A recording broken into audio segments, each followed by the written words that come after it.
Good afternoon, everyone. Thank you so much for joining us today, this Friday afternoon on the very last day, very last session of the 2021 Just Economy Conference. We saved the best for last today. Today's session is policy options in community development for promoting long-term health equity. This session today is sort of about moving away from the narrative of one's health being 100% about personal choices, about personal behaviors, even clinical care. That's a narrative that's certainly been predominant for such a long time that it's basically ingrained in our thinking about population health and our own health. The reality, though, is that the built environment plays a much more significant role than we originally thought. Local culture plays a significant role. Conditions in our neighborhoods play a significant role. Our zip codes are a determinant of health risks and of life expectancy, and have that meaning mostly because our housing and our communities are so segregated. When people live just a few blocks away from each other, there's such a discrepancy, or can be such a discrepancy, in health risk factors, in life expectancy, even when you're controlling for demographic variables like gender and age. For example, there just aren't genetic differences, right? We can't explain those differences in health risk factors or life expectancy by genetics alone. It's a difference in resources, a difference in environment, in local culture, and other social conditions. And I think that many of us probably feel that the COVID pandemic unfortunately illustrated this very well, too well, as the pandemic disproportionately affects Black communities and other communities of color, LGBTQ+ communities.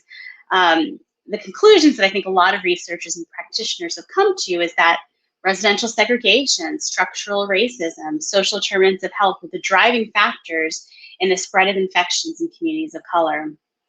And so what I think this awareness provides for us is the knowledge that there is an opportunity possibly within our communities to influence our social conditions, to influence our built environment, and ultimately improve our population health. We know that if we create communities of lasting value, if we invest in things like affordable housing, if we improve food access, if we maintain jobs in communities, if we reduce poverty, we can also improve our health. So in order to make that happen, we need to make health equity happen, we need policy action. And that's why I'm so thrilled today that we have this expert panel coming together today, the intersection of community development and health, to better illustrate the argument and to identify specific policies and actions that can offer concrete steps forward for our communities. So we're joined today by Nathaniel Counts, who's the Senior Vice President of Behavioral Health Innovation at Mental Health America. We're joined by Shadi Hushyar, Senior Associate at the Center for the Study of Social Policy. We're also joined by Vinu Alakovan, Founder and Principal Consultant at Pop Health. And lastly, we're joined by Kendra Smith, Vice President of Community Health at Bon Secours Mercy Health. Please be sure to check out their bios and connect with them via the conference platform if you are so interested. We're going to go ahead and kick off the presentations with Shadi. If you have any questions for her or for any of our other presenters, please be sure to post them in the chat. We will retain the last 10-15 minutes or so for live Q&A. And with that, let's begin. Great, thank you, Karen. I'm just going to wait for the slides to come up. Yeah, that's me. It's coming. Great. Hi, everyone. It's good to be here with you this afternoon. Again, my name is Shadi Hushyar, and I am at the Center for the Study of Social Policy. We are a national nonprofit based in DC, and our mission is to achieve a racially, economically, and socially just society where all children and families can thrive. I'm going to spend a little time today framing out a discussion, talking a bit about the impact of the pandemic on children and families, its disproportionate toll on communities of color, and then highlight some opportunities to promote health equity in the American Rescue Plan, and to ways to really advance racial equity through anti-racist policies, strategies, and tools. Next slide. So racism and white supremacy, as Karen sort of started to talk about, really often deny Black people and other communities of color most protections. And the pandemic is really no different. It brought into a much sharper focus the deep-rooted and persistent structural and systemic inequities in our systems and institutions, widening existing disparities. We saw higher rates of death in communities of color. Many poor and working class people of color were forced to return to unsafe work conditions and more likely to make up the essential workforce. Black and Latinx caregivers were more vulnerable to the virus because of higher underlying rates of chronic conditions. And we're now seeing inadequate access to not only vaccines, but more broadly, healthcare and to treatment. And again, widening of already existing health disparities and poor health for Black, Latinx, and Native communities and others that have faced historical and systemic racism. Next slide. So the pandemic has really worn on our physical and mental health. We know families are worried about where their next meal will come from, about losing their homes, about job loss and money. Many parents have felt over the past year or longer really the strain of caring for children, and at the same time, they're aging parents for many. For those in the service industry, they've had to make difficult choices about their health versus their jobs. Children really saw changes in their routines, their friendships, the loss of safe outdoor places, holiday traditions, and the challenges of virtual learning. We saw changes to healthcare delivery, changes in clinic hours, shifts to virtual health visits, and school closures also meant that many children didn't have access to health, behavioral health, and meal programs that are offered in schools. But this picture really wouldn't be complete if we didn't sort of recognize the incredible resilience that children, families, and communities really showed during the pandemic. And we've all seen examples of this resilience in our everyday lives, in ourselves, our families, our communities, and colleagues and neighbors. Next slide.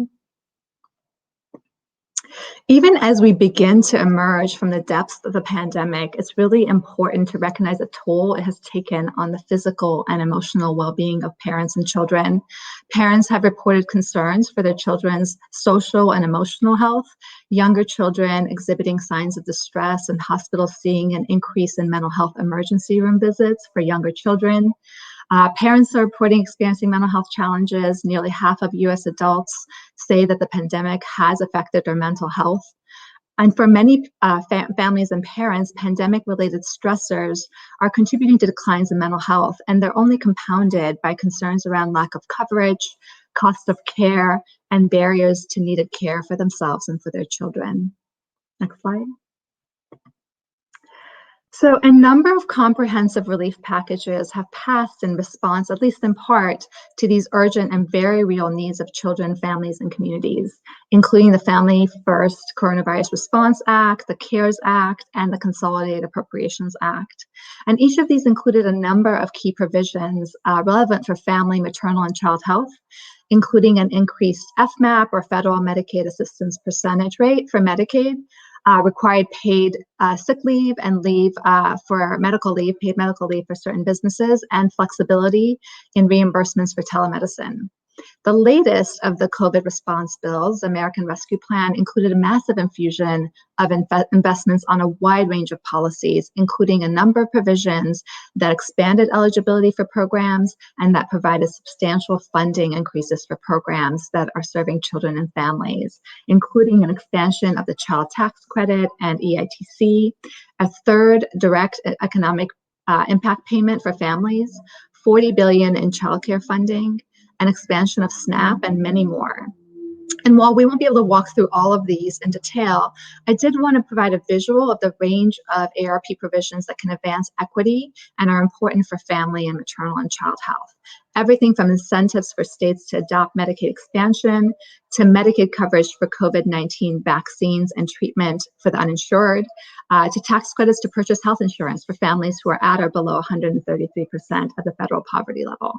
And one provision that I wanted to call to your attention is a state option to provide extended postpartum coverage for 1 year after birth, which we believe is critical for advancing racial and health equity. And this is because good health care reduces risk associated with pregnancy pregnancy and birth. And we know that women are more likely to die of pregnancy-related conditions in the weeks following birth than during either pregnancy or delivery. And in particular, Black women are 3 to 4 times more likely to die of pregnancy-related causes than white women. So extending Medicaid through at least 12 months post-birth really ensures access to services and is essential for the well-being of mothers, as well as the health of their infants. Next slide. So as we think about opportunities to advance racial and health equity during the pandemic and beyond, it's really critical to be thinking about what it means to develop anti-racist policy. What does that look like? And so we suggest that anti-racist policy needs to have one of 4 characteristics. The first, and one of the most critical, is that it needs to be anti-racist. It needs to recognize and dismantle historic injustices. So too often, policymakers ignore the role racism has played in shaping policies and fail to acknowledge the disparate impact of policy. And so to design policy to meet the needs of all families, we have to recognize how policies are historically disadvantaging families of color and undo and redress the harms caused by racist policy. The second principle is that policy needs to be explicitly designed to meet the needs of families of color.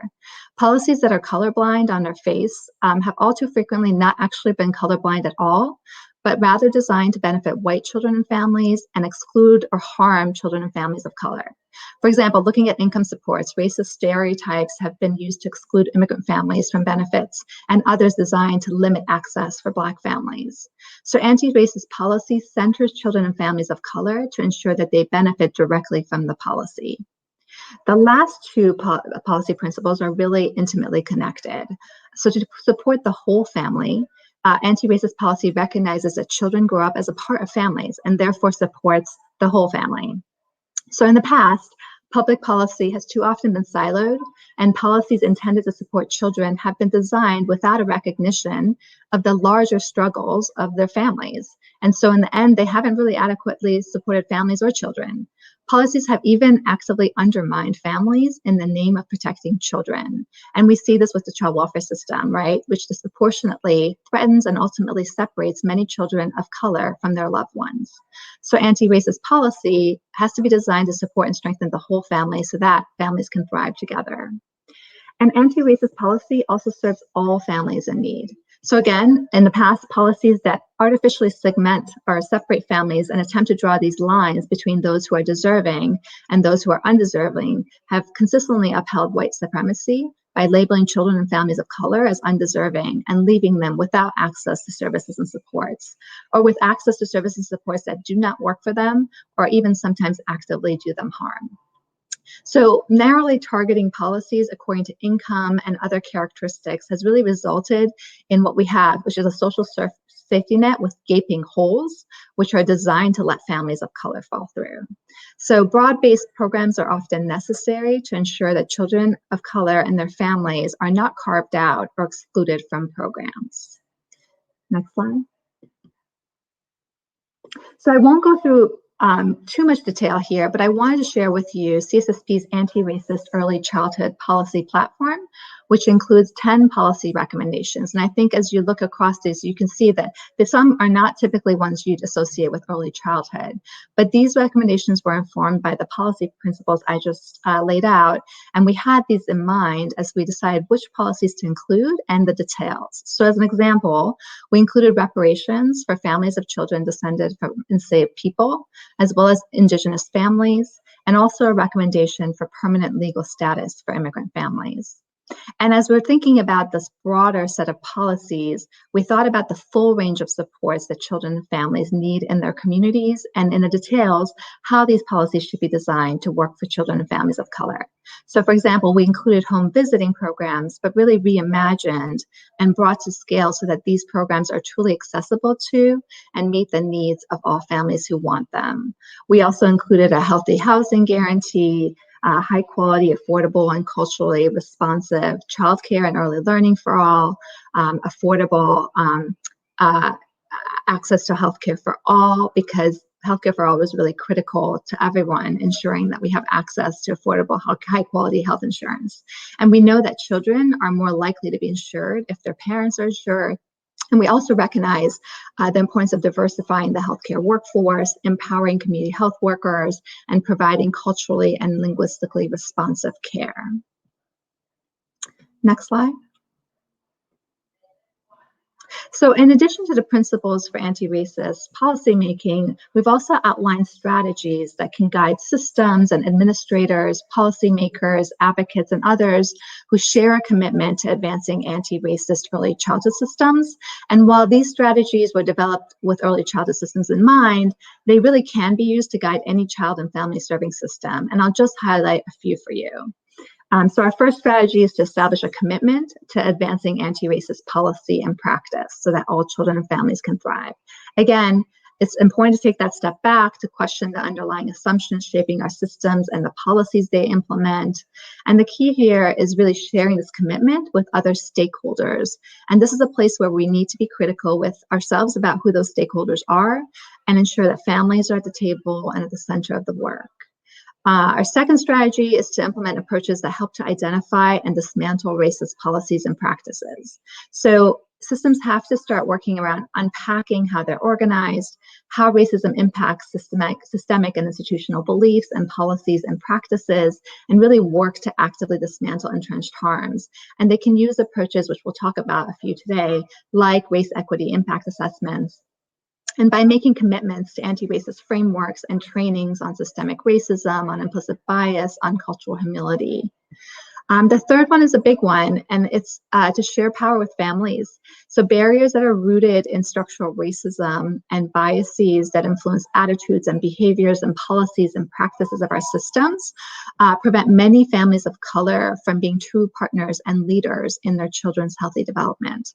So to ensure that policies are effective, that they work for children and families and communities, they have to be authentic partners in that policy development, the program design, the implementation, and they have to have the supports needed to engage. So strategies for creating space for family voices include partnering with and investing in parent and community-based organizations to support their ideas and priorities. The fourth strategy is to implement family-centered policies to better meet the needs of children and families. So again, too often services and supports are difficult or have been difficult for families to access. And historically, we had intentionally created barriers to deter and exclude children and families of color from services.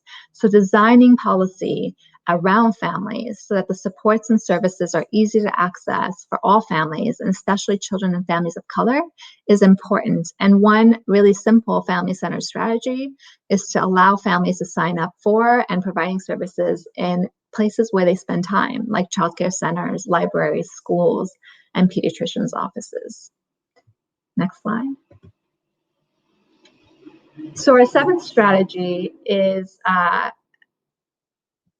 to sort of ensure that community health workers, peer advocates, promoters, and others with lived experience and expertise in supporting families as they navigate systems are a valued and growing part of our workforce. And we know that community health workers and others in similar roles are really trusted members of the community. They have expertise in supporting families, and they can help them navigate health and other supportive services. And we need to think about how we can scale these models to ensure that they're workers are adequately compensated and they're empowered to reflect and recognize the importance that they serve in our systems.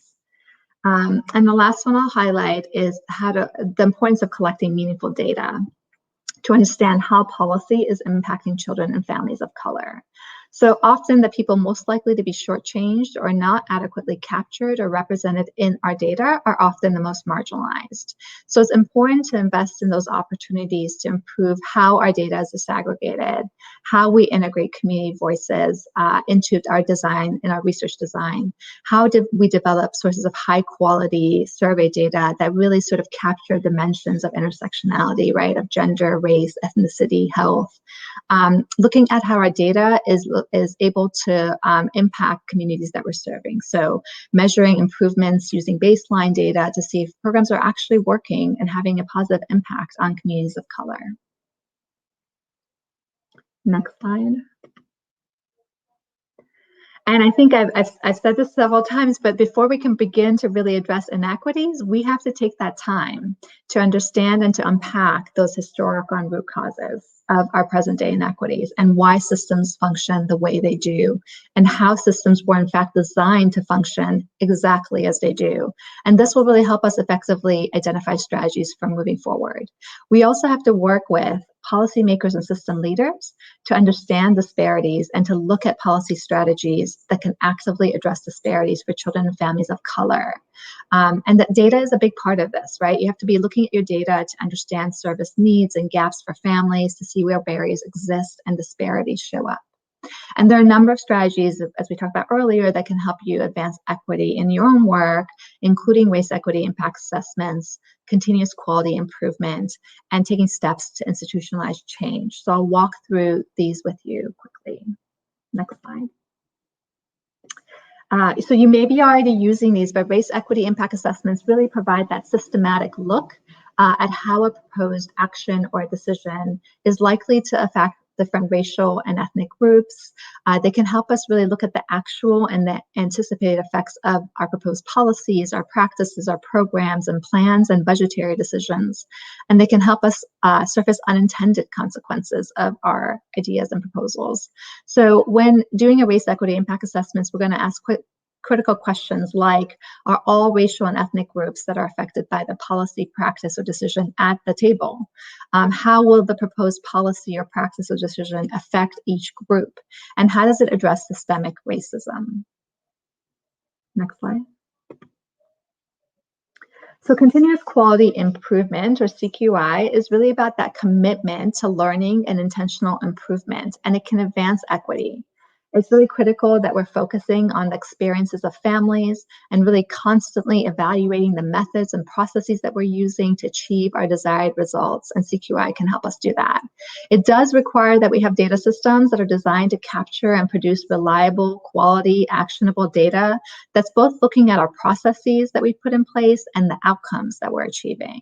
And there's some key questions to ask as you're building out your data systems. So how do we gather data and information? Who are we gathering our data and information from? Whose voices do we value here? And what do we know about who's not being served well? Why are the programs and strategies we've put in place not working for some? And to continuously be asking these questions about who's not being served well. How can we better serve families? And what services and supports in the system are we failing to provide? Next slide. Advancing equity also requires a long-term commitment, intentionality, and focus on institutional change. And it requires us to think about the ways in which we're ensuring that all our principles, our policies, and our practices are grounded in equity. That when possible, we're incorporating processes and tools and guides to help our decision-making. And that we're aligning our existing and ongoing efforts with those of other systems, partners, and programs. And this work also really requires that meaningful accountability structure to hold ourselves accountable to communities of color, to our commitment to equity, and to dismantling systemic racism. Next slide. So that's all I have. I'm happy to answer any questions, to share any resources that I referenced here that may be of interest to you. And I'm going to go ahead and pass it over to Kendra. Thank you so much, Shadi. Such great information. My name is Kendra Smith. I'm the Vice President of Community Health at Bon Secours Mercy Health. We are one of the largest nonprofit healthcare systems in the country, serving 7 states in our footprint. You know, the opportunity for a community health team in a hospital is really great. Our team gets to kind of divide our time between thinking about the infrastructure of community and the places that we serve, whether that is where our patients are coming from, where our employees live, or those that live in the communities around us. And then we also get to spend a great amount of time thinking about our patients, our populations, how we deliver the best care possible to those that entrust us with that service. And one of the really important interplays that happen in our space is this interplay between policy and implementation. And how do we not just deliver the status quo, not just kind of keep doing business as usual, but as we see the continued emergence of the conversation around social determinants of health, as we see the emergence of conversation around health equity, around structural racism, all of these things that have interplayed together for so long that are just now kind of really coming into the forefront. How do we really embrace that, not just as a healthcare system, but generally for all of us as practitioners or policymakers in this work? And so one of the biggest pieces of this for us as Bon Secours Mercy Health is ensuring that our ties to community collaboration, our commitment to community engagement remains strong. It's always been at the forefront, but now we are really having enhanced conversations around things like structural racism, and not just what that looks like maybe in a healthcare setting, but what that looks like in a community setting, how our communities function, how our communities are resourced, and what does that mean? And really acknowledging the fact that there are organizations, there are individuals, there are movements in our communities that have really worked to address this far before any of this was really on a prime pedestal, on a prime spotlight, and respecting that work, that institutional expertise, that everyday experience, and asking how we can support that through our policy work and our implementation and investments. So I think as we all in this space think about best practices and community collaboration, I think it's important to understand that all partners have value, but that not all partners are going to be experts in the same way that we are. So as we continue to have conversations, for example, around structural racism, as a hospital system, it is part of our value proposition. It is part of our mission to serve all that come to us. We are a Catholic healthcare system rooted in compassion, rooted in dignity, and providing the best care that we can. But as topic experts, that may not be our space. And so while we want to lend our expertise and support, realizing that our job in that role may be to support others that are leading that movement. And so really trying to find this ground where sometimes we lead, sometimes we support, and sometimes we follow and implement, and being open to that as organizations, being open to that as funders, being open to that as anchor institutions to say, this is really going to take all of us to figure this out. One of the spaces where we are really committed to advancing the work is around policy. And so as a healthcare organization, obviously healthcare policy is at the top of our list. We are always thinking about accessible healthcare. We are always thinking about affordable healthcare. We are always thinking about, especially in this time of COVID, how do we pivot quickly? We saw telehealth. We saw what had to happen with reimbursement policy around CMS and how they were able to quickly pivot the reimbursement structure for telehealth because we couldn't get our patients to us. And so healthcare policy obviously is always at the forefront of what we do. But what we know is that community development, community-based practice, economic development has its own sets of policies that also can supplement the work that we're doing as a healthcare system as we look to address health outside of our four walls.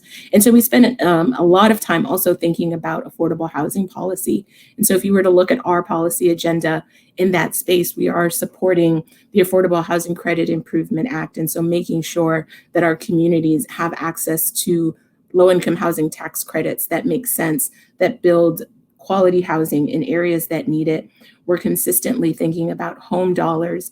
We're consistently thinking about new innovations. There's a new policy that many healthcare systems have signed on to, the healthcare-oriented housing proposal. And what this does is in a QAP for a tax credit process, improves the basis opportunities for developments that have healthcare or health and well-being related interventions included in whether it's site design, whether it's service delivery in that space. And so thinking about how do we really help provide safe, affordable, quality housing in communities of choice that not only impact healthcare, but also the daily well-being of those around us. Looking at things like land use and zoning. So when we think about the environmental impacts, when we think about conflicting land uses, when we think about zoning regulations that impact density, those are all things that as a hospital system maybe aren't inherently at the top of the list, but absolutely impact what we do. And so that's where we have to be a supporter. We may not be on the front lines, but we are impacted. And so how do we lend our expertise? How do we lend our time? How do we lend our resources to those opportunities? When we think about things like economic development, knowing that right now CRA modernization is on the table, and how does that impact not just our workforce, our wages, our relationships with banks around investment. Really, there are so many economic opportunities that come from those policies. Again, not a direct correlation to delivering health care, but a huge, huge, huge part of health and well-being. And so for organizations, whether it's a community-based organization, nonprofit, whether it is a health or hospital system or organization, whether you are a housing organization, wherever you may fall in that spectrum, there is an opportunity to really cross-sector support policy that really goes to the well-being and stabilities of our neighborhoods. And so while we do oftentimes have to think about what is important to our sectors, there's also now this movement that we are seeing of these cross-sector partners, of these cross-sector coalitions and consortiums that are really saying, we are going to take our lived experience with barriers, with successes, with the things that our constituents, our patients, our clients are telling us are not working, and we're going to turn that into a policy agenda that benefits all. And so I think one of the most important things that I want to leave with you today is, if a partner maybe doesn't seem, that doesn't seem like that's our partner, that doesn't seem like that's our space. Sometimes that may be true, but oftentimes it's not. There is a value add to so many cross-sector partnerships that we are still discovering, that are still emerging. And really, as community members in the same geography, there's always a natural collection. And so as we're building our policy agendas, as we're building our partnerships, as we're building our investment strategies, really taking time to say, all of these really large problems that we're facing, structural racism, social determinants of health, health inequity, working towards justice, how do we really advocate for not just ourselves, but our partners in the work? And so you're going to hear from a couple more of our speakers this afternoon about some very specifics in that space, but consider that umbrella. Consider, as you're hearing all the great information today, who in your community have you not reached out to yet? Who in your community is a partner and you're still trying to figure out where to go, but what are the opportunities there? And know that it can be policy, it can be a program, it can be investment, but all of that has the impact to make really long-lasting change. And so from there, I'm going to turn it over to Vinu to talk a little bit more about current policies around communities that are emerging.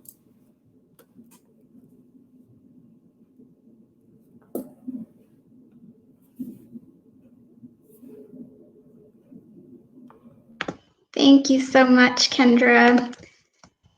And give me just a moment to see if I am able to pull up my slides, having some technical issues. So I will see if someone else can pull them up. And in the meantime, to take it from where Kendra just left off, exactly like Kendra is talking about, their health systems, folks in community development and public health, really across sectors. There has been a real movement towards thinking about multi-sector efforts to work in ways that are rooted in the community to address upstream determinants of health. So exactly what Karen was talking about at the beginning of this panel, thinking about housing, thinking about wages, thinking about the environment, the policies and systems, all of those things. So thank you. So as we think about all of those things, I wanted to take a moment to share some policy recommendations around fostering effective community-based multi-sector collaboration to address these upstream determinants. So on the next slide, you'll see some of the essential elements that are needed to foster this kind of community-based multi-sector collaboration that's really focused truly upstream, in the ways that we are talking about. So these essential elements that you see on the screen are community ownership, which you heard earlier in this panel as well, thinking about sharing power with families very much falls into this category.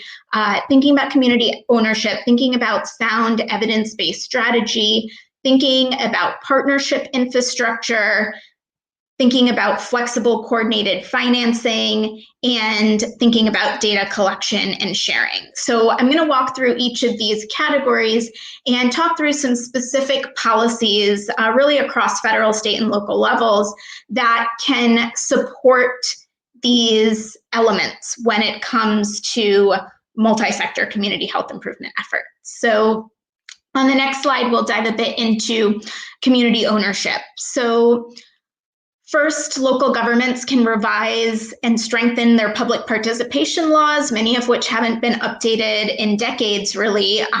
These could be revised to implement and support more meaningful civic engagement, more meaningful participation.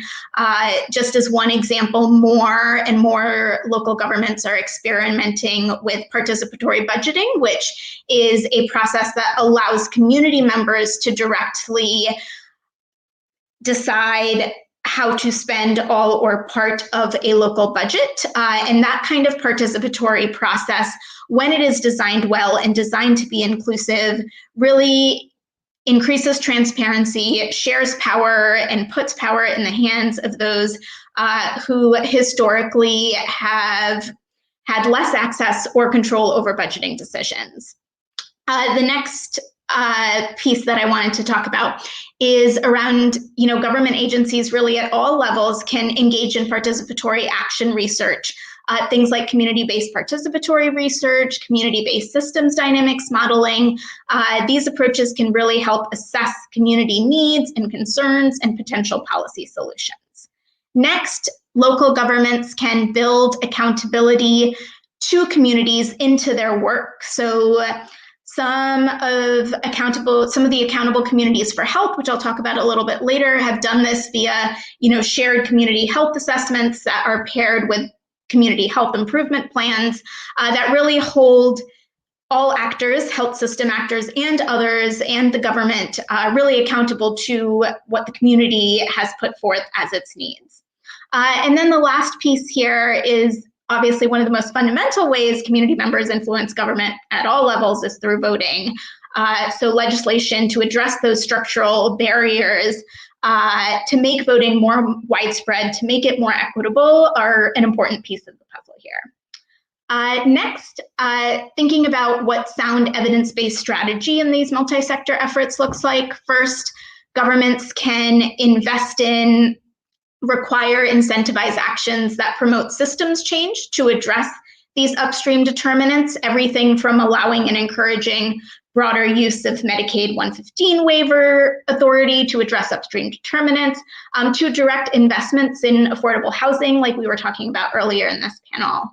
Next, policies can also be structured to incentivize or even require evidence-based approaches to collective impact that include those foundational elements of collective impact, common agenda, backbone support, continuous communication, mutually reinforcing activities, shared measurement, and I'll touch on a couple of those soon. Third, we have high-level interagency planning groups that coordinate funding and programming across agencies to pursue goals is really important. State-level children's cabinets are a prime example of this. And then in addition, the federal government should consider establishing evidence-based registries that are multi-agency, cutting across outcomes, that are looking at practices and programs and policies that address risk and protective factors that are common across issues and sectors. And lastly, agencies can make funding contingent on the use of evidence-based practices, evidence-informed innovation, and regular evaluation. OMB in particular could strengthen its targets for utilizing evidence-based policymaking at the federal level, building on the 2018 Evidence-Based Policymaking Act. Next, we have in terms of partnership infrastructure. First, governments should invest in partnership development and maintenance. This is something that takes significant staff and resources, and that comes with a price tag, and it's important for funders, government, and others. other funders to actually invest in that infrastructure there. Next, government can invest in capacity building around collective impact via technical assistance, learning collaboratives, and approaches similar to those. Third, agencies can invest in and require backbone support. These partnerships really need dedicated staff performing key functions for the sustained operation of the collective impact initiative. So that backbone support is really key. And lastly, at the same time, we also want to see policies that incentivize and support broad stewardship with leadership really distributed across many groups and individuals, which allows for more room for innovation, builds genuine commitment, and can also help enhance equity and community voice, as has come up a few times at this point. Next, I want to talk about flexible and coordinated financing and funding. So first, we know that there is what we call a wrong pocket problem, where oftentimes the agency or entity bearing the costs of an initiative like community health improvement efforts is not the same one that's reaping the benefits. So because of that wrong pocket issue, governments really need to be forecasting and accounting for savings to other sectors and agencies. And this is true across a range of budgeting processes, budget analysis activities like cost neutrality determinations, determining waivers, and at the federal level, CBO scoring. Next, when we talk about braiding funding, we're talking about coordinating multiple streams of funding, and funders at all levels of government can facilitate that kind of braiding of funding. And federal government in particular has a lot of tools at their disposal in terms of streamlining application processes, creating single announcements for aligned programs, using proposal requirements and preferences to encourage braiding. There's a lot they can do to help with this. And over time, also, we'd like to see, federal government work towards eliminating the need for that kind of intense braiding and actually building towards universal applications for communities to access multiple funding streams. Third, we want to see, we need more capital to do this work. Communities need more capital to do this work and sustain it and scale it. And when it comes to that kind of capital financing, there's a major role here for CDFIs, for community development, to leverage the Community Reinvestment Act, to have parallels to that CRA to encourage health systems to invest in similar ways that we ask banks to invest in communities. And there's a lot of legislation that can advance those types of strategies, as well as advance outcomes-based financing models. So thinking about pay for success, thinking about the social impact partnerships to pay for results, CIPRA, performance partnership pilots, these sorts of federal policies can advance that. And lastly, this kind of braiding of funds requires, again, that infrastructure. So having a designated financial intermediary. Maryland has something called local management boards that use this kind of model where they have these boards as a financial intermediary, bringing in multiple streams of funding and then putting them out into the community in targeted ways to support children and families. So that kind of model can be very useful. On the next slide, we'll go into data collection and sharing. So first, data that's being gathered at taxpayers' expense must be publicly available, accessible in an equitable way, and analyzed at a community level that makes it actually actionable and useful. Next, it's also important to establish common measures. The Well-Being in the Nation has a measurement framework that offers a helpful starting point. And on top of that, government can also play a key role in establishing standards for structuring and exchanging data around data interoperability. We also need more convincing incentives to share data and sometimes even perhaps participation mandates with data sharing. So exploring those policies would be useful.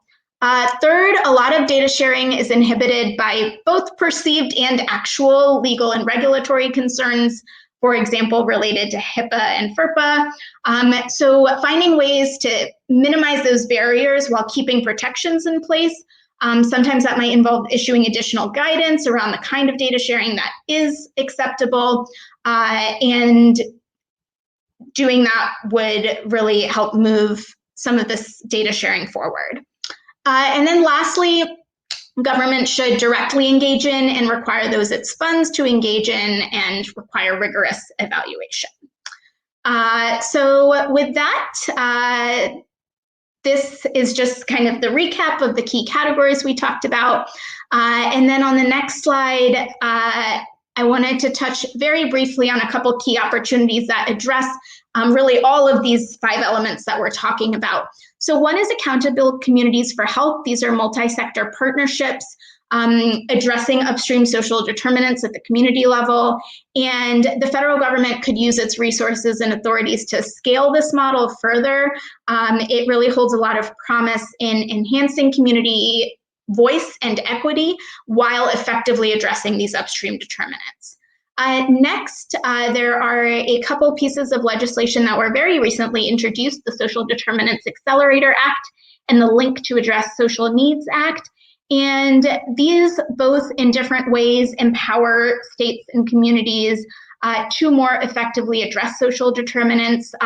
They address some of these key elements we've talked about in terms of data sharing, technical assistance around grading and blending of funds, thinking about rigorous evaluation and outcomes tracking. So these types of efforts, if they are passed and tested and scaled, really hold a lot of promise.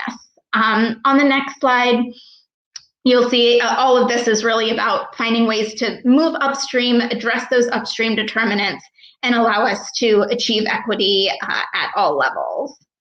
On the next slide, I have resources. These are all linked, and these are where a number of the policy recommendations are explained in further detail here, and these slides will be available to you later. So with that, I will, again, just say these are all important pieces of strengthening community-based multi-sector efforts that are going to help improve health and well-being and equity. And with that, I will hand it over to Nathaniel.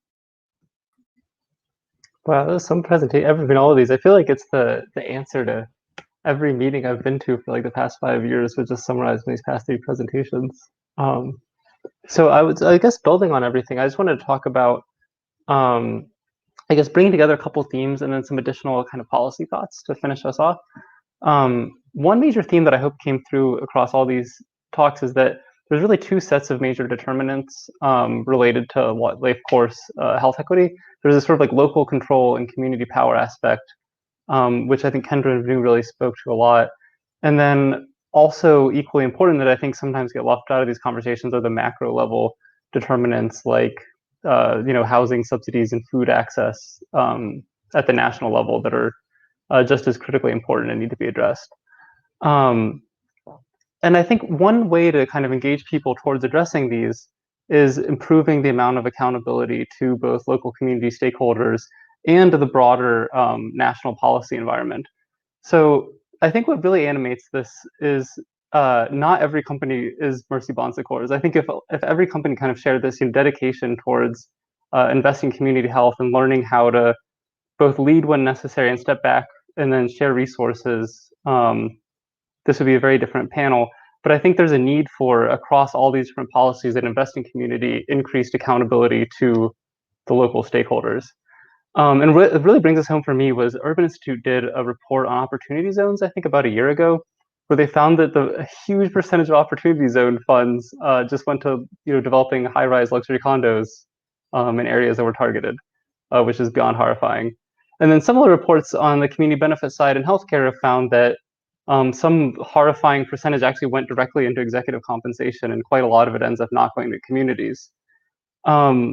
But this is all built on a landscape where we have tons and tons of different policies doing community-gauged needs assessments. So, hospitals have to do needs assessments, and Head Start has to do needs assessments, and public health does needs assessments, and all of them create opportunities to engage with the community and figure out what do community members care about and how do we plan around that. But they don't hit the kind of coherence you would hope, where you have community-led and community accountable investments. And so I think in the future of policy, there's a real opportunity to leverage the resources that are already in communities. And I think Vanu really got at this a lot too. To have community members engaged in planning of where the resources go, and then only allowing resources to only get the kind of federal subsidies for these programs if they align with the community goals, and then having community members evaluate it. So I think it's going to be critical to move away from this paradigm where you say, like, here's an underserved area, you have free reign to invest in it however you want, or here, identify some health needs and invest in it however you want. But actually saying, like, no, this has to fit into a plan developed by the community in order to get credit. And so ensuring that resources really do build towards community power and long-term health equity. The other big portion of that too is this kind of like intergenerational piece. I think we're getting better and better at being accountable to adults in the system, like workers, for example, employees, community partners. But I think children have really been, and the kind of like intergenerational dimension has really been left behind. And I think to Shadi's point, those conditions are really shaped by these kind of national level policies, like what the kind of community that children have access to and grow up in. And I think we're going to need to move towards this framework for accountability for corporations where these kind of like ESG metrics and sustainability focus not just on governance and climate change and supply chain sustainability, but thinking about intergenerational health and well-being as well. Because I think right now we have this kind of opportunity where companies, if they hire diverse staff, get full credit, but if they use their political influence to undermine long-term health equity, nobody really knows about that. They're not held accountable in any meaningful way. And I think, interestingly, the current administration has been increasingly putting rules on who they'll buy from. So they'll do procurement with only companies that meet certain governance standards or only certain standards about emissions. But nothing really has been put in place about standards around the way that they engage with communities and the way that Kendra was talking about to elevate community power and the way that they wield their political influence on the national stage to either advance or undermine health equity. So I think that's going to be one of the major next frontiers, is holding stakeholders accountable for both local and national conditions with an intergenerational well-being and a health equity lens. The last really quick point I want to touch on is thinking beyond the community development realm. So there's, unfortunately, within Treasury, community development is one piece, and the rest of the economic system is, broadly worried about risks to the financial markets and economic health. But missing from all of that is this kind of like the health and well-being of the people that make up the economy.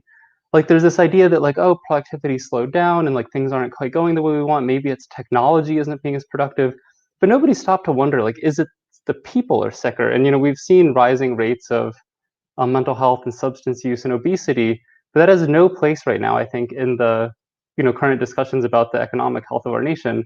And so I think one other key frontier is going to be mainstreaming long-term intergenerational health equity and well-being into the way that we assess our nation's economy and financial risks. And so I'll be looking forward to working with everyone as part of the session on these things in the future. And with that, I'll turn it over for a little bit of Q&A.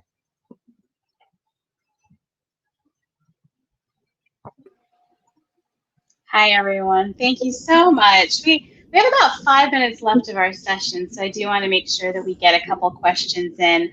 If anyone in the audience has a question, please be sure to put it in the chat, and we will get to it as best as we can. Nathaniel, I just wanted to comment on what you said there about, holding our stakeholders accountable. When you talk about sort of the process of the community health needs assessment, community process, right? It's supposed to be an opportunity to engage with the community, to, gather their inputs and thoughts to create that sort of 3-year plan. What's interesting to me about, sort of the guidance coming from, either the Affordable Care Act or even the IRS, who sort of, holds that nonprofit status of a hospital or health system, is that there is no actual guidance in terms of the quality, right, of a community health needs assessment. How does that hold us back? Well, I should say, firstly, does that hold us back in terms of, the impact that we could have, right, further down the line with improving health outcomes? And is there a path forward on that? So that's one question. And why don't I go ahead and ask that, because we have just a couple minutes left, to you, Nathaniel, but also to anyone else who'd be interested. Yeah, I don't know who's in the audience, so everybody don't yell at me. But there was that paper in Health Affairs a few weeks ago about who does charity care, and they found for-profit hospitals do more charity care than nonprofit hospitals. So you're like, oh my God, like, and this is the whole thing is like, how do they earn their nonprofit status? So I think they absolutely need to be held accountable for something. And the lack of guidance, I feel like, was necessary to get it over the finish line the first go around. But now, the healthcare systems, some of them aren't hitting their Q1 revenue targets, but they're going to be just fine. And I think it's going to be critical to hold them accountable to their community members, because we're certainly rich enough in needs assessments to figure out what communities need. I'll really say, as an urban planner that is now in charge of creating community health needs assessments, it is a little bit shocking how much free range you have in creating a CHNA. But I think, there really is an opportunity, as we want to be able to measure impact, both within a unique system, but also these larger scales. If we really want to have these upstream investments and be able to impact health and well-being, there is going to have to be some common threads. I think we'll see systems continue to have their own aspects and really, whether that is their social determinants cross-cutting, whether that's, their outreach methods, their engagement methods. Everybody will look different and have some expertise that rises. But if we really want to have change, I think we do need to start implementing some common measurable threads that then start to create that evidence base for the change that we've all kind of talked about here today. Excellent. Thank you so much. Just a couple more minutes left. I'm curious what folks think about, or sort of general thoughts that folks may have on the American Rescue Plan. Is it just right? Is it not far enough? And any sort of thoughts on the impact that it may have? So I can say a little bit. I think it really is a significant infusion of funding. And so in that way, I feel like it's a historical sort of investment in families and communities. We talked about the Medicaid postpartum, Medicaid expansion. There's funding in there for food security, rental assistance, home visiting, tax credits, public health workforce, mobile crisis. So the range of sort of supports that we'd like to see. One thing I will say is that on many of these provisions, it really does come down to implementation. So for example, the postpartum coverage is a state option. The Medicaid expansion is a state option. And we know that states that have not expanded are likely not going to take up this option. And I'll point out on Medicaid expansion that most of the states that have not done it are in the South, where a large number of people of color live and also fall into that coverage gap.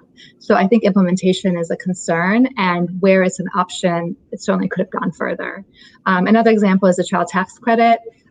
With immigrant children who lack Social Security numbers, they're not eligible for the child tax credit. And to access that, families need to be connected to a tax code. So there are sort of limitations in that sense, both in terms of implementation and also how far we were willing to go on some provisions. But in terms of the broader view, it really was a historical infusion of funding for families and communities. And I think one that did in many ways get at some of these upstream determinants that we're talking about, more so than a number of federal policy efforts have in the past. So I think it is encouraging to see movement in that direction, though to Shadi's point, certainly in terms of implementation, in terms of sort of scalable and sustainable long-term capacity building around these things, I think we have a ways to go, but glad to see things moving at least. Nice, thank you. So we're going to take a question that we have from an audience member, and then I'm going to ask our panelists to just provide some brief closing remarks. So one question comes from someone in the research field. What data is missing, or in what format that you can work with related to this work? What data do you need the most that would help you, I guess, get the furthest? I think for me, I always say the most valuable data is that data that's collected by our community-based organizations, and whether that's their, participation data, their outreach data. But how do you put that in a way? Vinny talked about accessible data, public data. Making sure we can get to it. How do I get somebody the data from a local CDC in my town? If they live in another state, but would probably also be helpful. Like, how do we codify that hyper-local, hyper-community collected data to supplement all of the other, publicly available data that we all know and use every day, would just be a dream scenario for me to be able to have someone figure out and teach us all how to do that. And relatedly, at a community level, I feel like the data that communities need to do this work effectively, a lot of it comes to that piece around data sharing and data integration, and how do you take data that the hospital has, that the social services agencies have, that the state health department has, and start bringing them together in ways that allow it to be actionable. And there's a lot that goes into that, but I think that's a key data need. And on the national stage, I would say too, more data around corporate political influence and its effects on health equity. Just a good example, a paper just came out like a couple months ago about where they FOIA'd CDC to get all the contacts between a well-known beverage manufacturer and the CDC, and there was a lot. And in a world where we have, massive cardiovascular and metabolic issues around equity lines because of the differences in distribution of these beverages, one might wonder why they need a lot of contact with the CDC, for example. But that was only uncovered through a FOIA request. It's not available elsewhere. Excellent. Well, as we wrap up, do we have any sort of final closing remarks for our panelists? I think just thanks for having a policy conversation. I think so many times we get focused on the programs and that immediate social need that right now that we don't give ourselves a lot of time to talk about policy. And it's great to see so many dedicated, great folks I know both in the audience, on the panel, and even folks we aren't connecting to today doing that work. And that hopefully that is enough to drive it forward and elevate it. So thank you, Karen, for having all of us. I agree with all of that, Kendra. And I would add to what Nathaniel was starting to say. I think as we think about policy solutions and as we think about moving upstream, I think thinking about those kind of even broader issues of kind of commercial and corporate determinants of health, of political determinants of health and political processes and how those work, that is really a key part of the puzzle. And I hope we can, continue to have these concrete policy conversations that go that far upstream, because those are the things that are really driving the downstream health and well-being that we see in communities. I think I just quickly would say, as we think about advancing health equity, really working to advance racial equity, and that requires that we take an anti-racist approach, which is really an active process. So. And I guess my last thought would be building on that. The AMA just came out with its strategic plan for equity, and it's incredible. And I think that should be like the new floor for all organizations to strive to go far beyond.